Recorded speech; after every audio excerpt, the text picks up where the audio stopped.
అందరికీ praise the lord. ఈరోజు దేవుని పరిశుద్ధమైన వాగ్దానము. ధైర్యము తెచ్చుకుని బలముగా ఉండుము, భయపడకుము, దిగులు పడకుము. మొదటి దినవృత్తాంతాల గ్రంథము 22వ అధ్యాయము 13వ వచనం. వాక్యాన్ని క్రమం తప్పకుండా వింటున్నటువంటి ప్రియ సహోదరుడా, సహోదరి, మరొకసారి ప్రభు పట్ల మీ అందరికీ కూడా వందనాలు చెల్లిస్తున్నాను.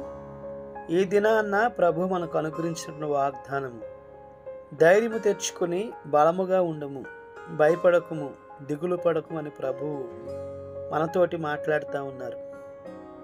ఒకవేళ ఈ వాక్యం వింటున్నటువంటి నీ జీవితంలో అధైర్యంతో ఉన్నావా?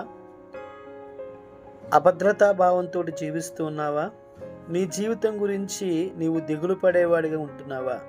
అయితే ప్రభువు సెలవిస్తున్నటువంటి మాట, ధైర్యము తెచ్చుకుని బలముగా ఉండమని ప్రభు సెలవిస్తూ ఉన్నారు.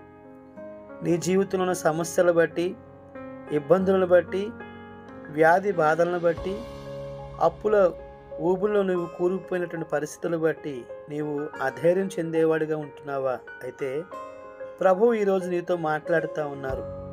నీవు ధైర్యము తెచ్చుకుని బలముగా ఉండినట్లయితే, దేవుని మీద ఆధారపడి దేవుని యొక్క వాక్యాన్ని నమ్మి ప్రభువుని ఆరాధిస్తూ, మహిమపరుస్తూ, ఆయన నామాన్ని ఘనపరుస్తూ నీవు ముందుకు కొనసాగినట్లయితే, నీవు ఎలాంటి పరిస్థితుల్లో ఉన్నా నీకు కావలసినటువంటి ధైర్యాన్ని, నీకు కావలసినటువంటి సహాయాన్ని ప్రభు అనుగ్రహించి నిన్ను దేవుడు దీవిస్తారని మరొకసారి ప్రభు పేట తెలియపరుస్తూ ఉన్నాను. కనుక ఈ వాక్యాన్ని వింటున్న నీవు అధైర్యం చెందవలసిన అవసరం లేదు. కానీ ప్రభు మీద ఆధారపడితే ప్రభువే నిన్ను ఆశీర్వదిస్తారని మరొకసారి ప్రభు పేట తెలియపరుస్తూ ఈ మాటలు ముగిస్తున్నాను. రండి ప్రార్థన చేసుకుందాము. మా పరిశుద్ధుడు, మా పరమ తండ్రి, మరొకసారి మీకు వందనాలు, స్తోత్రాలు చెల్లించుకుంటా ఉన్నాము. మరొక సమయంలో మీ పాసందులో చేరి ఈ విధంగా ప్రార్థించే సమయాన్ని మాకు దయచేసినందుకే వందనాలు, స్తోత్రాలు. ధైర్యము తెచ్చుకుని బలముగా ఉండుము, భయపడకుము, దిగులు పడకుము అని ఈరోజు నాతో మాతో మీరు మాట్లాడేందుకే వందనాలు, స్తోత్రాలు.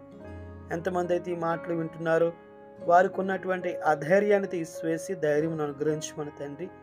దిగులుతో ఉన్నటువంటి వారికి అయ్యా మరి మీరే ధైర్యాన్ని అనుగ్రహించి మహిమ పొందుకోమని, ఈ వాక్యాన్ని వింటున్న ప్రతి కుటుంబాన్ని పేరు పేరున దీవించమని యేసు క్రీస్తు వారి అతి పరిశుద్ధమైన, శ్రేష్టమైన, శక్తివంతమైన నామములో స్తుతించి ప్రార్థించి బ్రతిమాలి వేడుకొనుచున్నాము పరమ తండ్రి, ఆమేన్. మన పరమ తండ్రి దేవుని ప్రేమ, కుమారుని యేసుక్రీస్తు కృప, పరిశుద్ధాత్మని యొక్క అన్యోన్య సహవాసము కూడి ఉన్న మనకును సకల పరిశుద్ధులకును సదాకాలము తోడే నడిపించును గాక, ఆమేన్.